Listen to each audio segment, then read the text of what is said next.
My fiancé, Eth, squeezed my hand under the table, his eyes full of love, but across from us, his mother, Evelyn, looked at me like I was something she'd scraped off her shoe. She sneered.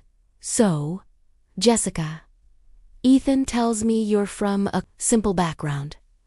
The words hung in the air, dripping with disdain. My smile faltered. I knew this was a test I was about to fail on purpose. Yes, Mrs. Hayes, I said, my voice deliberately small and shaky.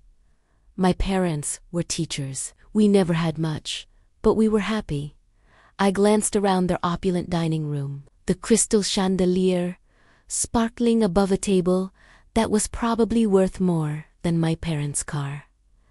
I feigned awe, my eyes wide. This is ... all so beautiful. I've never seen anything like it. Ethan's sister, Chloe, chimed in with a smirk. Oh? You'll get used to it. If you stick around, that is. The threat was clear. Evelyn then slid a velvet box across the table. An engagement gift, she said, her voice devoid of warmth. I opened it to find a ridiculously gaudy necklace, something you'd win at a cheap carnival. It was an insult disguised as a gift. It's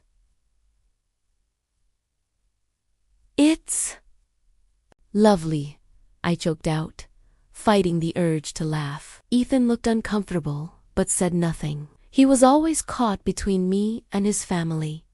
For weeks, this became my reality. I played the part of the poor, naive girl, completely out of her depth. They'd take me shopping on Rodeo Drive, not to be kind, but to watch me squirm at the price tags. Chloe would accidentally spill wine on my simple dress, then offer a pitying, "Oh, don't worry. It was probably from a thrift store anyway, right?" Evelyn would constantly make backhanded comments about my lack of breeding and how I needed to be polished to fit into their world. Each jab, each sneer, was a stone I carefully collected. Ethan, bless his heart, saw their snobbery, but believed it was just their way of testing my character. He'd apologize in private, promising they'd come around. He had no idea this was all part of my plan. The final straw was the prenuptial agreement.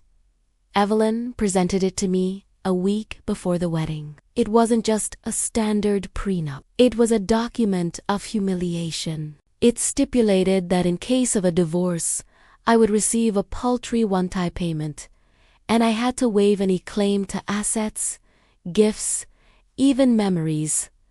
The most insulting clause, I would have to return the engagement ring or ring Ethan had chosen for me, a symbol of his love, not their wealth. Just a formality. Dear Evelyn cooed, her eyes glinting with victory. To protect the family. I looked at the pages, my heart pounding, not with fear, but with anticipation. It was time. That night, I told Ethan I needed to think. The next day, I called a meeting with him and his entire family at their lawyer's office. I walked in wearing the cheap dress Chloe had ruined, but this time I paired it with confidence they'd never seen. I looked every single one of them in the eye. "I've reviewed the prenup," I began, my voice clear and strong, "and I have a few notes."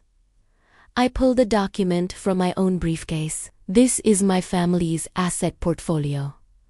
I slid it across the mahogany table. Silence.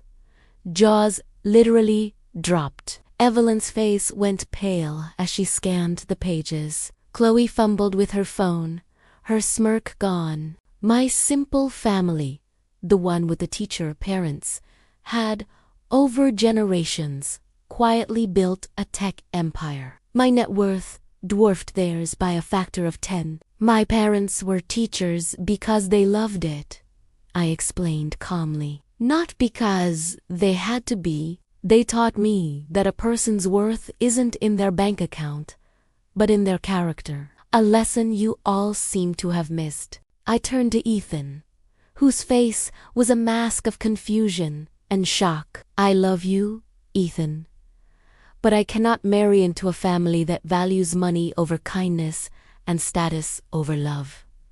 Then I looked at Evelyn. You wanted to protect your family's assets? Well, consider them protected, because this wedding is off. I took off the engagement ring, the real one, and placed it gently on the table. This was from you, Ethan, and it meant the world to me. But the family it comes with is a price too high to pay. I stood up, turning to leave. Oh, and Evelyn, I added, pausing at the door. I pulled out the gaudy necklace she'd given me. You can have this back. I believe it's more your style. I let it drop to the floor with a clatter that echoed the shattering of their arrogance. Walking out of that office, I didn't feel sad. I felt free. I had lost a fiancé, but I had gained back my self-respect. Some people are so poor, all they have is money. I was, and always will be, richer than they could ever imagine. Thanks for watching. Don't forget to like and subscribe for more stories.